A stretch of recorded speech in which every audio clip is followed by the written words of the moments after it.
master's degree, has really accelerated through the Foreign Service, is a China hand, speaks Chinese, Japanese. Most recently was the Deputy Chief of Mission in our embassy in Beijing, and started on a Friday before a Monday start for the U.S.-China S&ED. So this is a guy who who hits the ground running and has organized some of the most important meetings with Asian leaders for President Obama. I think he's that grounding in Nebraska. I'm a little biased, but he's a guy who understands what's important, and I think we have a really good policy hand on the till that's guiding the United States towards a very practical and reasonable policy in Asia. So without further ado, please join me in welcoming Dan Kritenbrink. Ernie, thank you, Dr. Conlon. Appreciate it. Hi. Good morning, everyone. Ernie, thank you for that introduction. It's a real honor to be here. CSIS does fantastic work across the Asia Pacific, including, of course, under your leadership on Southeast Asia. Might I add, Ernie, just to remind you and everybody here, when I started that first day and Friday back in June, the first meeting I had was with you. Ernie helped introduce me to an important contact in the region, and I think it really represents that Ernie's been a great friend to me and to many of us in the administration, and we're very grateful for your advice and your counsel going forward. I want to thank everybody for coming here today, especially so early on a Friday morning. But I hope you're ready to go because I'm excited to be here. I'm excited to talk about what we achieved at Sunnylands. It's my favorite topic of the last several weeks. We thought it was a true success. It exceeded our expectations, and I want to tell you why this morning. So basically this morning, I want to review the primary objectives that we had going into Sunnylands and explain how we achieved them. I want to make a few additional comments about some of the key takeaways from Sunnylands. And then just as importantly, I want to talk a little bit about the year ahead. So as we prepared for the summit at Sunnylands, we sought to achieve 4 key objectives. First, we wanted to demonstrate that the 10 countries of ASEAN and the United States share a common vision in advancing a rules-based order in the region. And I think the main summit outcome was the Sunnylands Declaration. It lays out 17 principles that affirm that vision and that will guide our cooperation going forward. I think the Sunnylands Declaration was unique for ASEAN and unlike the other statements that ASEAN has issued with its dialogue partners. It's a high-level strategic statement of principles, and I think it demonstrates just how like-minded we've become across a host of issues, including on the economy. We talked about the importance of pursuing policies that lead to dynamic, open, and competitive economies. On human rights, we talked about strengthening democracy, enhancing good governance and adherence to the rule of law, promoting and protecting human rights and fundamental freedoms. Our leaders declared their firm adherence to a rules-based regional and international order. And I think just as importantly, on maritime issues, the leaders agreed to peaceful resolution of disputes, respect for international law, the importance of freedom of navigation and overflight, and they called for the full respect for legal and diplomatic processes and for non-militarization and self-restraint in the conduct of activities. So again, I think you can't overemphasize the importance of the Sunnylands Declaration, and I think it shows that we're united in our vision for the region's future. Secondly, we wanted to highlight through this summit how U.S.-ASEAN cooperation is deepening in very tangible ways across a range of transnational challenges. For example, the leaders agreed on shared action to address climate change, on countering terrorism, countering violent extremism, combating pandemic disease and trafficking, and we agreed on measures to promote economic growth and maritime security. Third, we wanted to further demonstrate the strength of the President's rebalance strategy. We think the rebalance is yielding stronger partners for the United States and elevating our standing in the region. ASEAN support for the President's engagement was made clear, I think, when all 10 ASEAN countries agreed at the leader level to attend this summit immediately after the President issued his invitation in November. And in the end, we had 9 out of 10 countries represented at the leader level, and Burma was represented by their Vice President. I think this summit also helped highlight the President's very active engagement across the broader Asia-Pacific region. In 2015, the President hosted 5 Asian leaders at the White House. He visited the Philippines for APEC and Malaysia for the East Asia Summit. Already this year, the President has hosted Australian Prime Minister Turnbull at the White House. He held the Sunnylands Summit, and he has announced plans for 2 more trips to the Asia-Pacific region. The summit also demonstrated that ASEAN partners continue to play key roles across all 4 lines of effort of our rebalance strategy, namely strengthening and networking our relationships, promoting economic prosperity, advancing a rules-based order, and promoting cooperation on global challenges.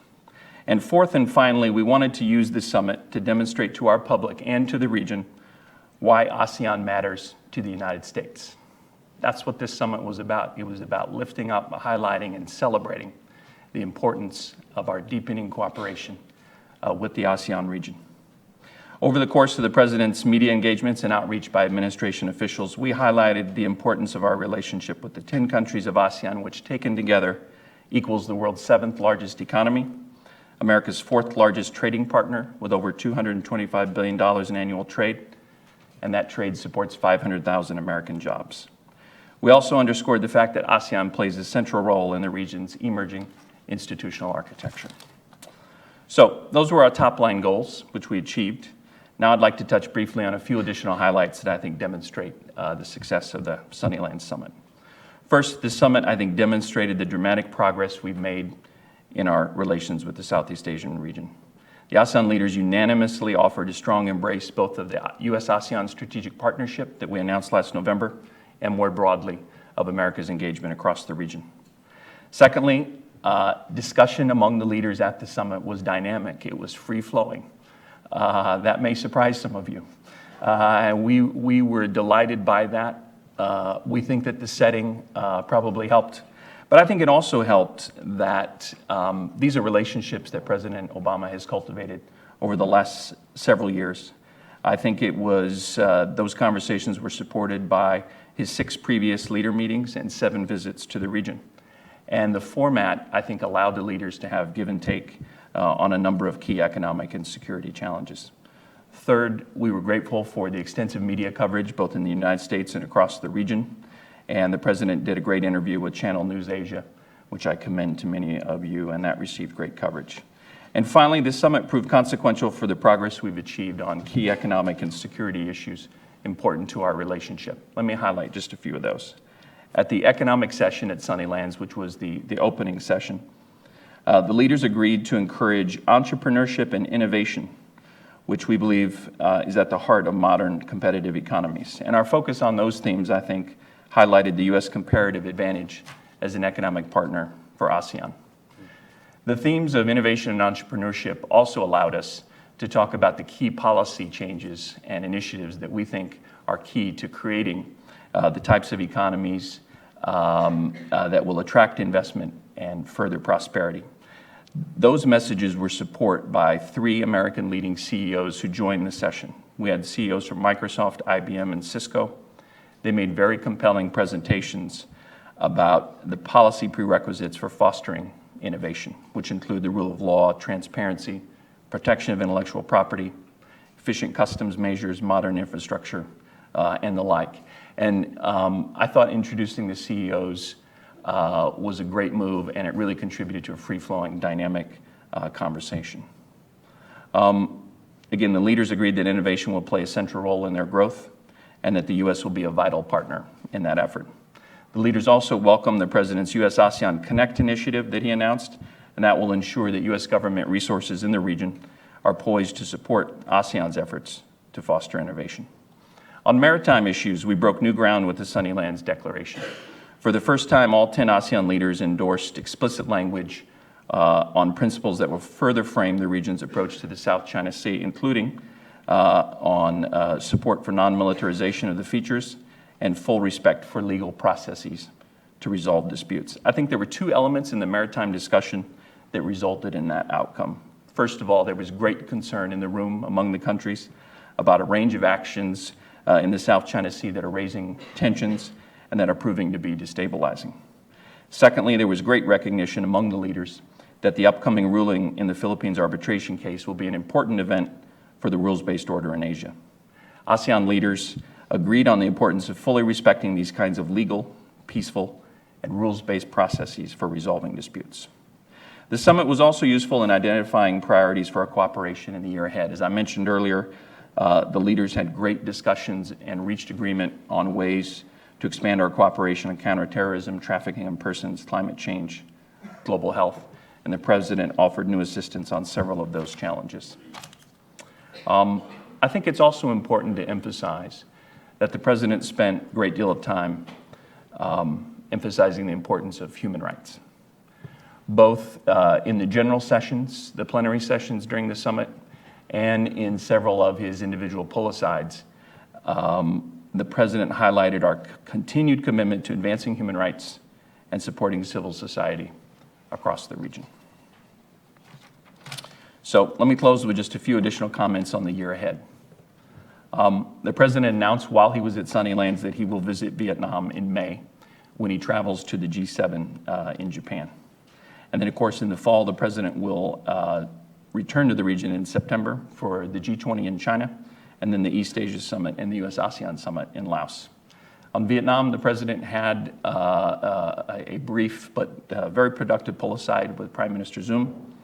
And it was at that pull-aside that he formally announced Vietnam's invitation to visit in May, and then our announcement went out right after.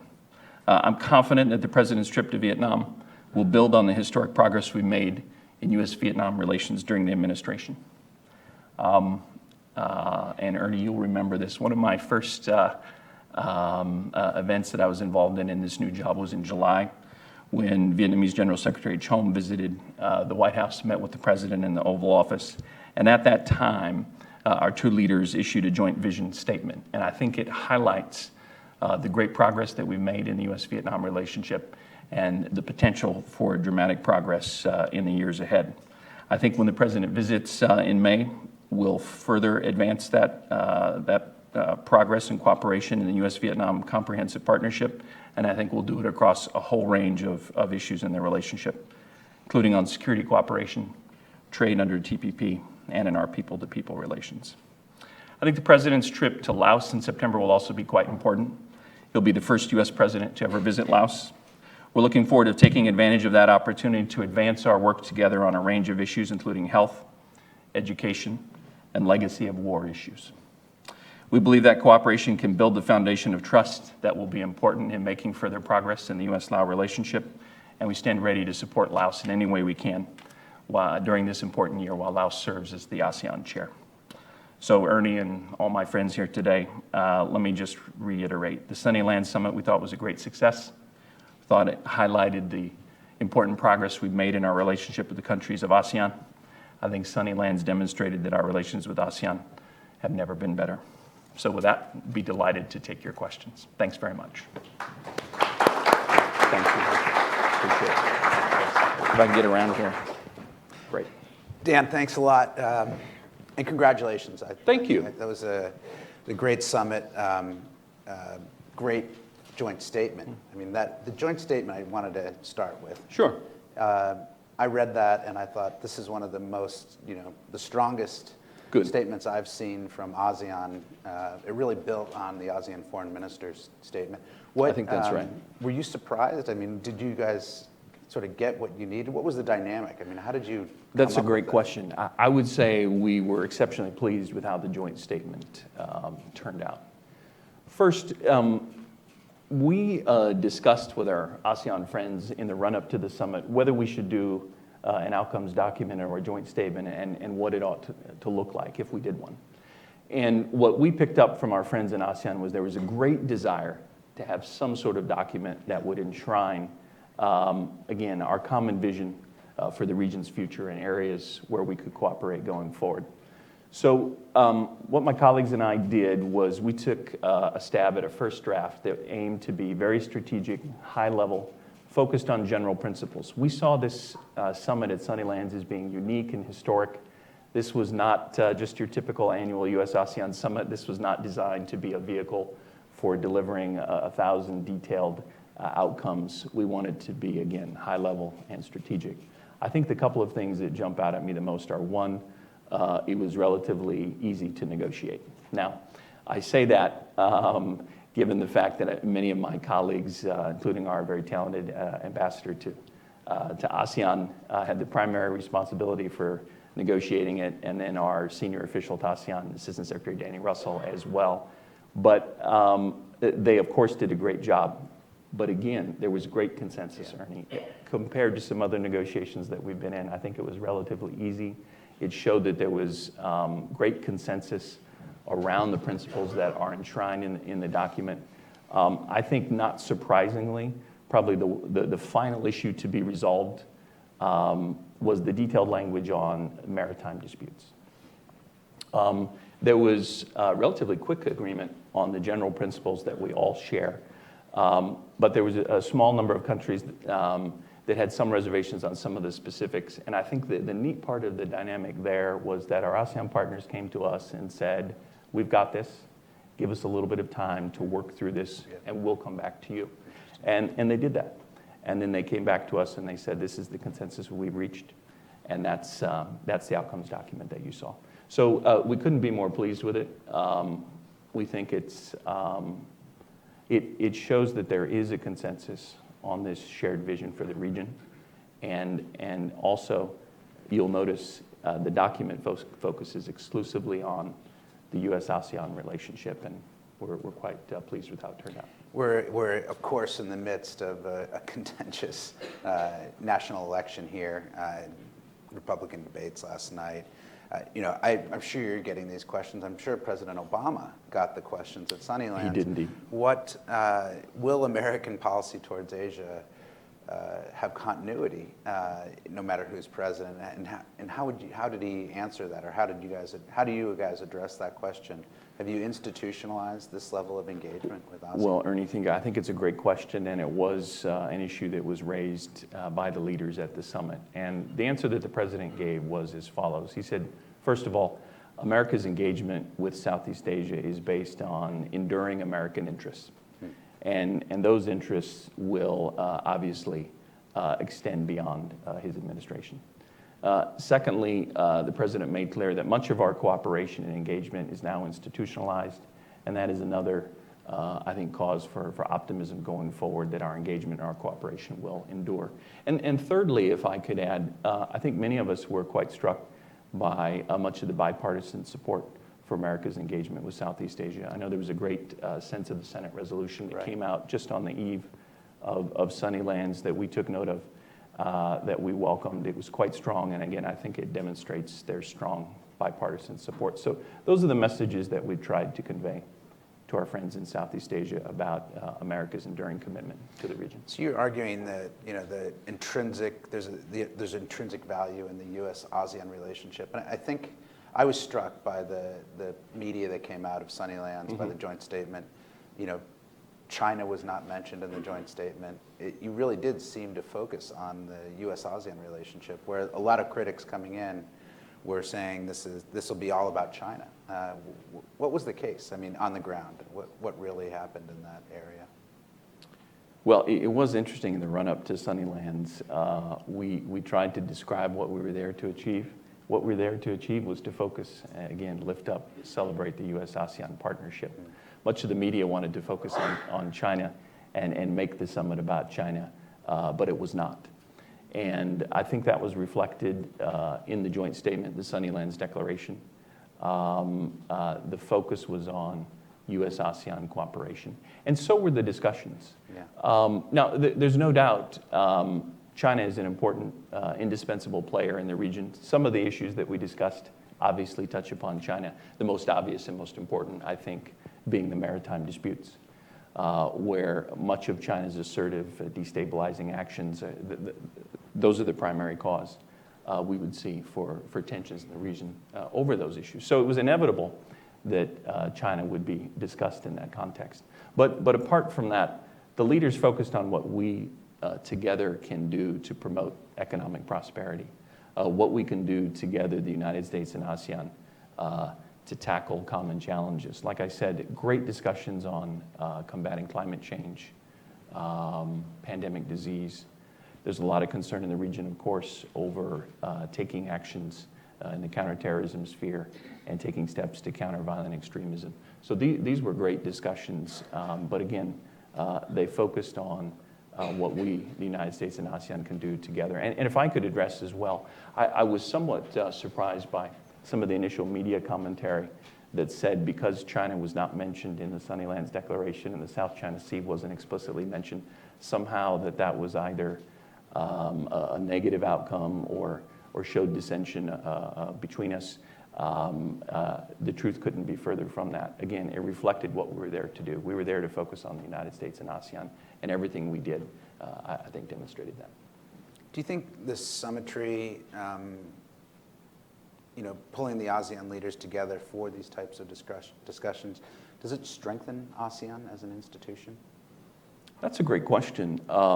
You'd probably want to ask our friends in the region that question, but our impression is yes. I was particularly struck, not just at Sunnylands, but also last November when the president traveled to Kuala Lumpur for the East Asia Summit and the U.S.-ASEAN Summit there. I was really struck by the consensus in the room around many of these issues on everything from maritime to counterterrorism.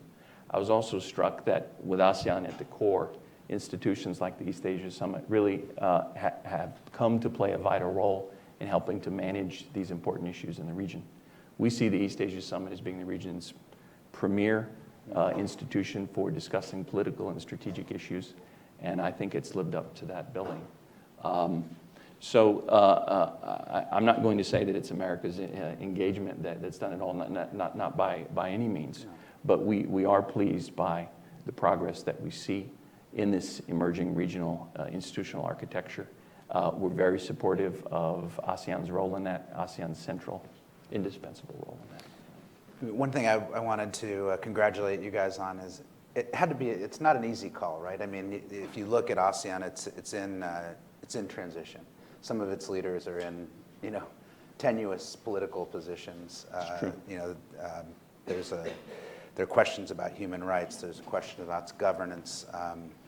We have to be honest about that. But you seem to have taken a strategic view and looked at the institution instead of individuals. How did you and the president and the team handle that issue? I mean, it's a tough one, but I think I'm really glad that you leaped over and focused on the institution and the future, but it had to be tricky.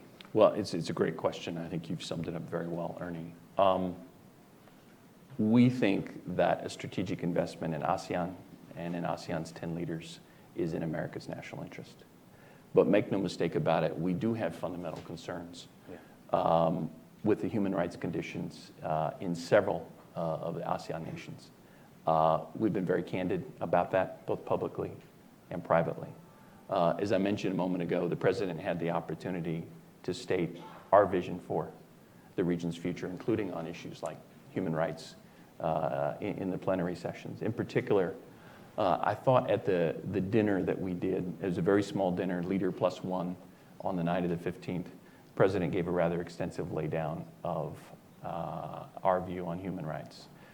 And he talked about how these are intrinsic American values. It's who we are, and we're not going to apologize for that. But also, we think that promoting these values is in everyone's interest. If we all share an interest in building prosperous, stable societies, which we do, then we think there are things that every country must do in order to achieve that goal. And then the president, we simply didn't have time to do 10 standalone bilaterals in the course of 24 hours. But the president did have several individual pull-asides with leaders. I witnessed at least 4 of them. My understanding is there may have been a couple of more. But I know that the president also raised human rights on an individual basis in those pull-asides that I witnessed. And then just a couple of other issues or other points I wanted to make. To further demonstrate our commitment to promoting human rights, the rule of law, and demonstrating the valuable role that civil society plays across the region, my boss, Ambassador Susan Rice, hosted a meeting with 10 civil society leaders, one from every ASEAN country, just a few days in advance of the summit. She did that both to demonstrate our commitment to promoting civil society, and also to learn about the conditions there and to better prepare the president to raise those issues. And then we continue to take a number of steps to demonstrate that as well. I know I had the honor of meeting Cambodian opposition leader Sam Rainsy a few days before the summit as well, and I'll tell you what I told him, that we, the United States government, under President Obama's leadership, remain committed to human rights, to protecting and promoting the important role of civil society. And I assured him that we would do that. We do that now, and we'll continue to do that going forward. All right, one last question before I open it up to the audience. I love the economics piece of this, Yeah. and I wonder, how did you deal with the fact that 4 of the ASEAN members are members of TPP, It's a great but point. there are 10 countries there? What was the economic discussion like beyond innovation and? Yeah, I think we did a couple of things. First of all, we think the TPP is one of the most important transformative aspects of the rebalance. And it's a truly momentous agreement that I think is going to have a tremendously positive impact on the United States and the rest of the region. Right. And the president was happy to make that clear, and he did, both publicly and privately in the course of our discussions. As you mentioned, 4 of ASEAN's countries are members of TPP. So what we heard from the ASEAN leaders in the run-up to the summit was to ensure that even as we talked about TPP and we talk about the standard that it sets to which all countries will aspire, that they wanted to ensure we were focused on economic issues that cut across all 10 countries and unite rather than separate the countries. That's why we spent the bulk of the time talking about issues like innovation and entrepreneurship, because those are themes that I think all the leaders support. They all think are important to their future, and it allowed us to talk about the region as one rather than subdividing the region. On the other hand, I should point out, again, reflecting the importance of TPP, we have 4 countries that have signed. Another 3 have stated their desire to join in the future. So I think TPP really is incredibly promising. We'll have great benefits going forward. But that's how we tried to do. We tried to do both, emphasize the importance of TPP, but ensure that we were focused on ASEAN as a whole as we talk about the ways we can work together to promote prosperity. Makes sense. Thank you. Let me open up the floor, please. Identify yourself and make sure you ask a question. Let's start with Alex. Good to see you here. Alex, how are you? We have a microphone for you here. I should start by saying thank you to Alex, because I know that I didn't have a chance to mention it yet, but you played a key role in helping to organize a conference that took place right after the Sunnylands Summit, and that played a key role in the Economic and Trade Roadshow that was led by Ambassador Mike Froman. So I just want to start by thanking you for everything you do and your contribution to Sunnyland's success as well. Thank you very much. Alex Feldman from the U.S. ASEAN Business Council. Thank you, Dan and Ernie. I just want to follow up on Ernie's question. This is the first summit after the formation of the ASEAN Economic Community. Yeah. And I'm wondering how that discussion played out, because that really sets ASEAN apart. It really helps put ASEAN on the map economically with 600 million consumers. Yep. But how did that play in? How obviously ASEAN Connect has something to do with helping to strengthen the ASEAN economic community, but I'm wondering if there was any other discussion. I would thank you, Alex, and again, thanks for everything that you've done. I would say the way it played out primarily was the president repeatedly emphasized that we support the ASEAN economic community, we support ASEAN economic integration, and that we stand ready to do whatever we can to assist that, whether it's through U.S. ASEAN Connect, whether it's through other assistance in the region, or whether it's simply lifting up the importance of ASEAN as an economic unit and further promoting trade cooperation between us. That's the main way we tackled it. Thank you. Lady here in front. Front row here. Hi, Dan. Thank you for coming and Good morning. communicating with us. I have my name is Nadia Chow, Washington correspondent for Liberty Times. we saw from Minister Wang Yi, Chinese foreign minister's visit this time, it seems like both U.S. and China has a very different definition about the militarization of the South China Sea. And he said that China would never accept the result of the arbitration, and all they have done is a self-defense, in South China Sea. Sure. So what will come next if the result of the arbitration come out, if China refuses to accept that? And people worry that the U.S. and China is playing a game of chicken in South China Sea. Would you agree with this observation? My second question is yesterday, Mr. Wang Yi. I better get a pin out here. Okay, hold on a second. Mr. Wang Yi also mentioned about the cross-strait relation. He seems to suggest that the new government in Taiwan should try to address China's concern on one China based on ROC Constitution. Do you see this is a new development or any positive sign from his comment? Thank you. All right, let me take those in order. Thank you. Well, first of all, on the issue of South China Sea, I'd make a few comments. I think the United States' view on the issue of the South China Sea is that this is an incredibly important global waterway through which much of the region's trade flows. It's important for the region's economy. It's important for our shared security. We believe that the best way to manage these disputes and to continue to preserve peace, security, and prosperity in the region is by focusing on international rules and norms. We believe it's fundamental to the rules-based order we're trying to build in the region. We think it's the only long-term reliable way to manage disputes going forward. So when I try to describe our approach to the South China Sea, I describe our approach as having three prongs. First is focusing, as I said, on the diplomatic strategy, the framing strategy of what's important to the region. And I think it's not just the United States that believes in upholding the rule of law, peaceful resolution of disputes, and important principles like freedom of navigation and unimpeded commerce. I think the Sunnylands Declaration shows that the 10 countries of ASEAN also share that vision. You'll also see strong support for that vision from many of our other allies and partners across the region. But secondly, that sounds like an NSC film there. It sure is. It's okay, Casey.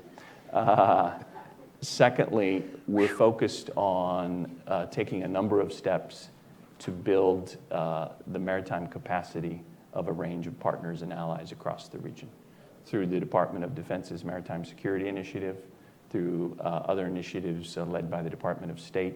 The president, when he was in Manila in November, announced $250 million in American assistance to countries like Philippines, Indonesia, Vietnam, and Malaysia to improve and expand their maritime capacity, maritime domain awareness, and those efforts will only further expand going forward.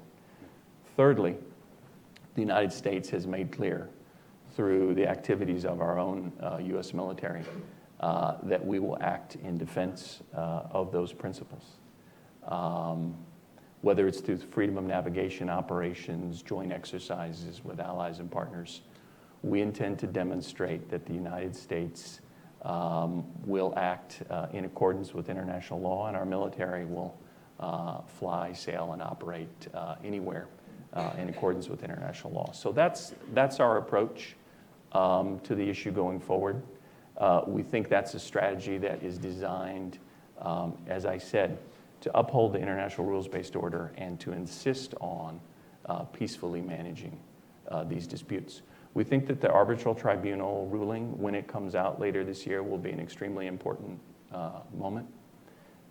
We see the arbitral tribunal ruling in very simple terms.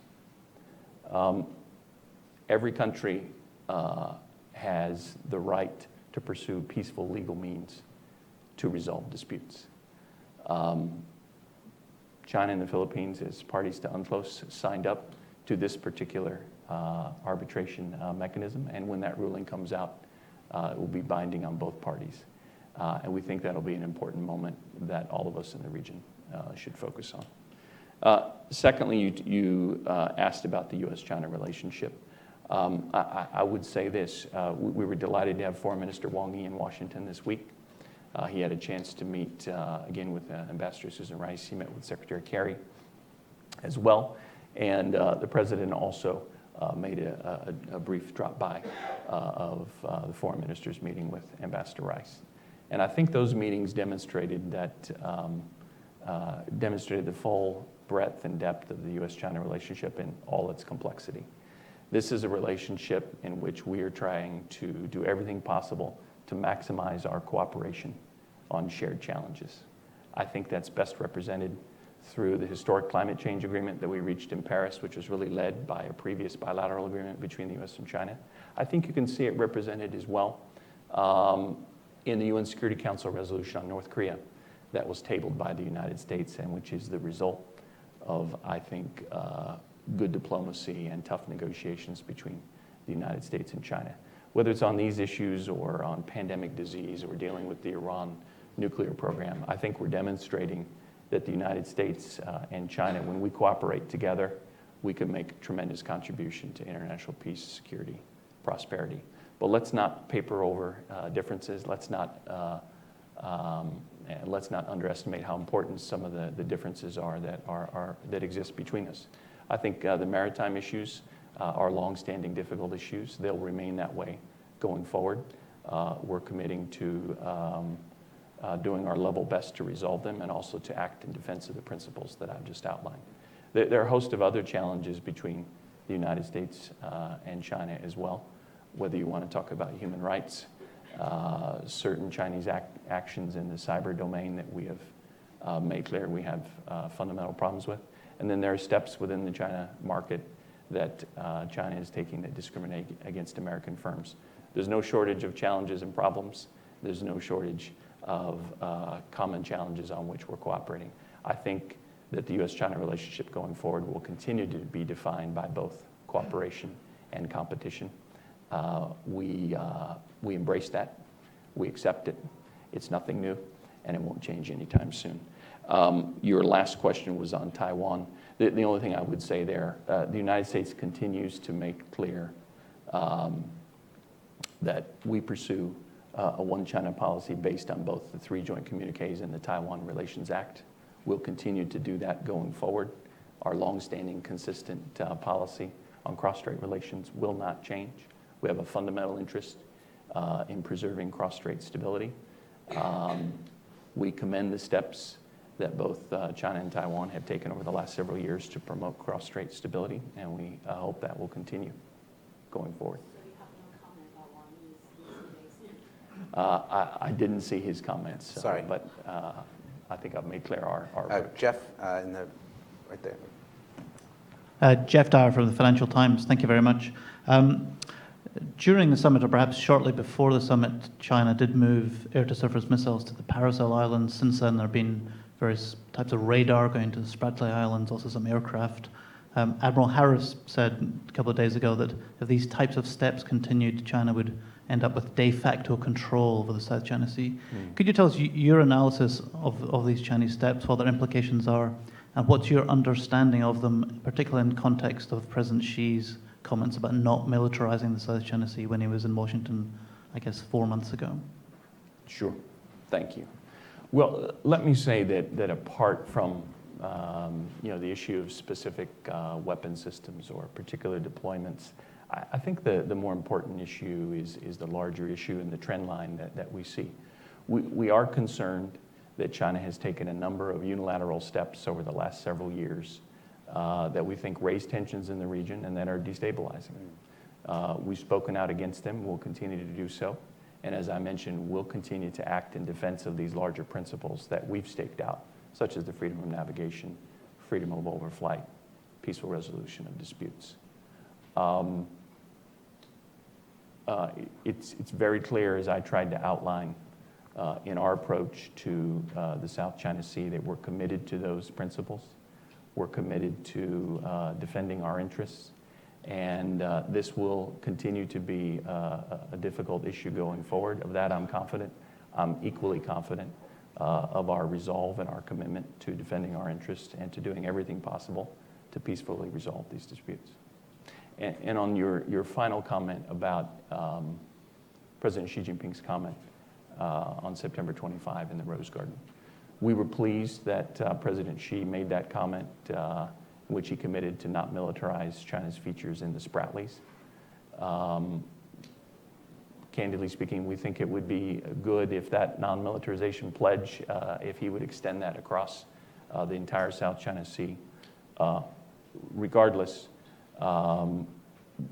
as I mentioned, we're going to remain focused on supporting and defending the principles and the interests that I've talked about, and we're going to encourage our Chinese friends and other countries in the region to refrain from taking steps that raise tensions.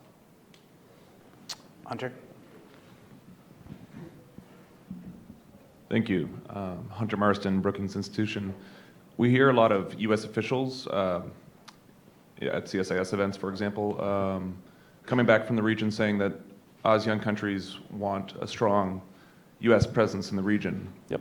Obviously, they also have the powerful presence of China to their north, Sure. which they have to deal with more tactfully. Could you talk a little bit about what you're hearing these days from ASEAN countries on their willingness to balance both powers, Beijing and Washington, and what they seek from the U.S. in the region? Thank you. Thank you. It's a great question. Look, I agree with where you started. I think the countries in the region are sending a very clear demand signal for continued and expanded American engagement in the region. But look, we've made very clear to the region, we're not asking countries to choose between the United States and China. These countries don't want to choose between the United States and China. And candidly speaking, the president made a very clear presentation to the ASEAN leaders that we ourselves are committed to building the most positive, productive, cooperative relationship with China possible.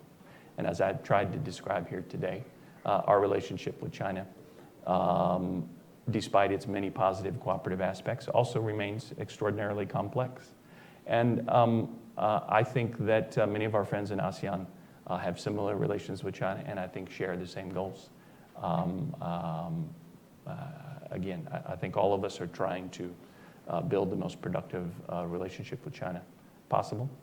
Our own bilateral relationship with China is extraordinarily important, and I know given China's position in the region, that holds true for the countries of ASEAN as well. The lady in the pink sweater. Hi, my name is Margot Ewan with Reporters Without Borders, and my question is specifically with regard to human rights and the TPP. Yes. I wanted to know to what extent you made clear to representatives of the Vietnamese government, which is one of the worst jailers of bloggers in the world, and there's been a recent uptick of beatings of cyber activists, what extent you will make their greater respect for human rights, freedom of information, a condition for implementation of the TPP? Well, let me say a couple of things on the issue of human rights, specifically how it relates to Vietnam.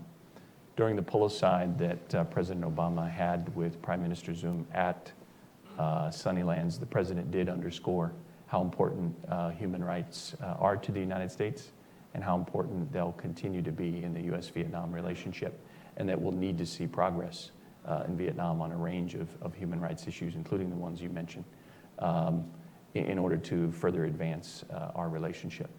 And I think specifically as it relates to TPP, there are a number of provisions in TPP that relate to labor rights and the rights of labor to organize and those sorts of things.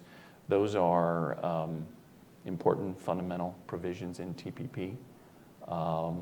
Vietnam has already taken certain steps that we welcome to address those issues and implement those provisions. They're going to need to do more going forward, and I can assure you that'll remain a very important part of our engagement, and I'm sure it will be an important part of the president's trip as well.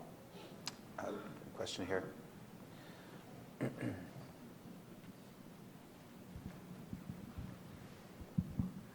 Thank you. Michael Yehuda from GWU. Your administration, over a number of years now, has expressed concern over various Chinese moves in the South China Sea. And these, as well as obviously focusing on things like freedom of navigation and so on, are you satisfied that the Chinese side is paying attention to all these expressions of concern? Do you think that there may be further ways of imposing some kind of costs on China for not conforming to what you regard as the rules and norms that China has signed up to? Thank you. I think it's an excellent question. Time will tell going forward.